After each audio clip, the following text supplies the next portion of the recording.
Gunslinger Spawn number 30 takes Javi back to his roots when he asks Linda to get him to Gettysburg in the hope that he can find the man who killed his family. We're going to talk about it right here. See you in 3.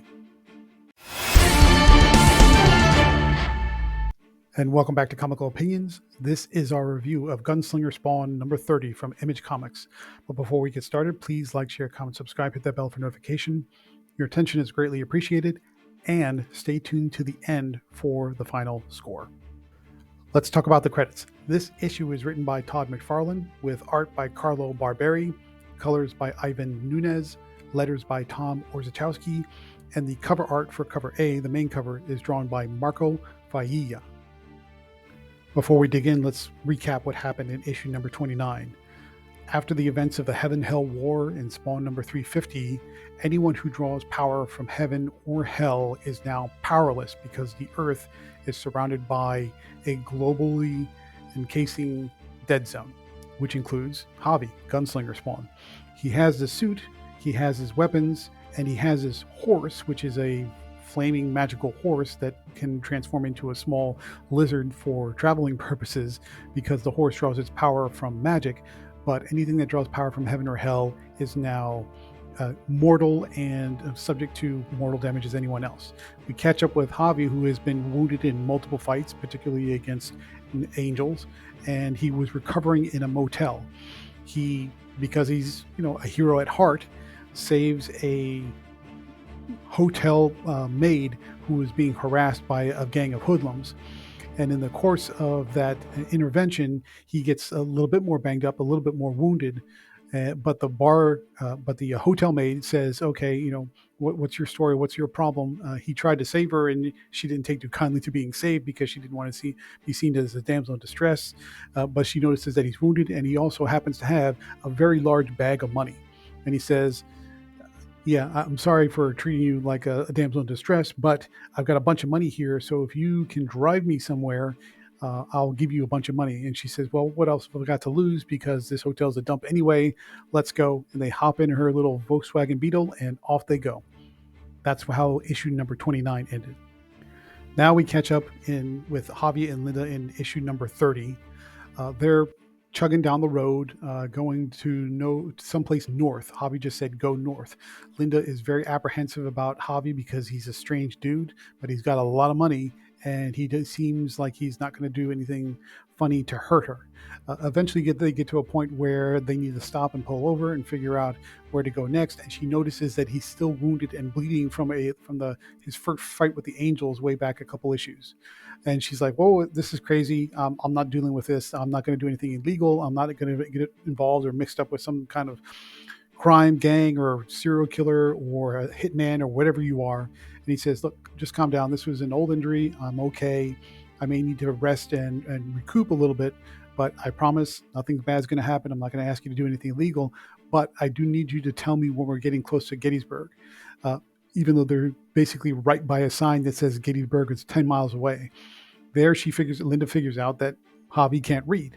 And she's starting to develop a little bit of sympathy for him, understanding that he's been on the road a long time and or never really educated. So maybe he's just in a really tough spot. And plus he's wounded. She said, "Let's get to the next town. We'll get you some medical supplies from the pharmacy. And then and then we can patch you up and get you rested. And then we can figure out what to do next." While she's in the pharmacy in the next town over, Javi goes out and decides to walk around a little bit. And unfortunately, he crosses paths with a trio of guys who are roughnecks and bullies. And that whole experience kind of goes the way you would think, especially when one of those bullies snatches up his little lizard and says, this one is mine. You get out of here. And they take off. Javi doesn't want to commit a scene in the middle of the street. So he walks around and waits till they get down a dark alley where nobody can see. Javi puts on the mask and he takes out his rope and his gun, and he basically knocks out 2 of the 3 guys right off the bat. Then when he gets to the third, who threatens to kill his little lizard, he says, "Well, that's okay. Go and try and kill the lizard and see what happens." The lizard, sensing it's in danger, turns into his fiery horse and kicks the guy across the alley and into the wall and knocks him out. And so Javi takes his horse, which transforms back into the lizard, heads back to the car, and Linda says, "Where have you been for the last hour?" And he says, "Well, I was just checking out the town." So they get back in the car and take off with Linda saying, "We got to find some place for you to kind of rest, and we can patch you up and hopefully get you back on the road to recovery." But he suddenly screams at her to stop the car as they're starting to drive out of town, and that's where we end it, because he sees a financial institution that bears the mark, the brand, the symbol of the family that he's looking for. And that's where we end the issue. Just an interesting bit of context if you're wondering where this issue fits in the greater Spawnverse, because there was a lot of confusion during the Heaven Hell War, because we had multiple titles with the same characters, but they seemed to be two places at once when everything was going on. And so there's a lot of confusing overlap. After the events of the Heaven Hell War, it seems like all the individual characters have truly gone their separate ways, and there's now a clear distinction or delineation between which character is where and who they're interacting with. So for the most part, Gunslinger seems to be now on a track to be on his own title, separate from everything else, and not in two places at once, creating the confusion that was happening during the Heaven Hell War. What do we like about Gunslinger Spawn number 30? The relationship between Javi and Linda is kind of weird, but somehow it seems to work. They're a slightly odd couple. Linda being the kind of the rational, normal, everyday average citizen who's encountering a Spawn who happens to be powerless, but she understands that she can see the heart within him, that he, as at its core, he's a good guy. So even though he might be mixed up in some weird, crazy stuff, she seems to be sticking with it, but from a distance, at least enough of a emotional distance to make sure that he doesn't try anything funny, screwy, or weird. But there's somehow they've got a little bit of chemistry. It's not romantic in any way, but just like pals trying to help each other out. And so I'm very curious to see where that relationship goes. And then also Javi being on this road trip to kind of get back to his roots of where he became Spawn in the first place, back in the ancient times, not ancient times, but just over a century ago, where his family was killed and the people that he interacted with who were responsible for his family's death. He's now kind of getting back to where it all started in a modern context, and that's an interesting development. What didn't we like about Gunslinger Spawn number 30? The story feels more like a transition issue. Yeah, you have a little bit of a conflict in the middle where Javi comes up against three local bullies who are the very typical small town yokel type bullies.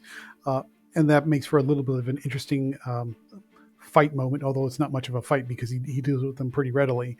But this really feels like we're just sort of slowly biding your time as Javi gets to whatever is going to happen next. So it's an okay issue plot-wise, but it really feels like a transition from where he came from to where he's headed. And there's not a whole lot of meat to what's going on here, other than a little bit of character and world building in the relationship between Javi and Linda. Let's switch gears to talk about the art. Carlo Barberi is delivering immaculate looking art. It's detailed, it's flows, it's energetic, it's dynamic, it's powerful, it's dramatic. It gives you everything that you want in a Spawn comic. I mean, Carlo is one of the few artists that Todd handpicked because he gets the Spawn aesthetic, and this issue looks fantastic. Final thoughts. What do we think about Gunslinger Spawn number 30? There's interesting character work going on here, developing the relationship between Javi and Linda. Curious to see how it goes, as the two of them sort of make a kind of an amusing but intriguing odd couple as they go on this road trip to wherever Javi's trying to get to next. There is a little bit of action that's really well done here, and the idea that Javi is getting back to his roots is intriguing. On the downside, there's not much meat to the plot in this issue. It's all about the character building and the relationship building between Javi and Linda. But the plot-wise, it's thin. It feels very much like a transition issue. Therefore, we're going to give Gunslinger Spawn number 30 from Image Comics a solid 7.8 out of 10. Are you following all the Spawn comics, just the main Spawn title, or the Spawnverse as a whole, or you're picking and choosing? What do you think about Gunslinger as kind of a unique twist on the main Spawn character? Want to hear your thoughts? Let me know in the comment section down below. Otherwise, stay tuned through the outro for the next review.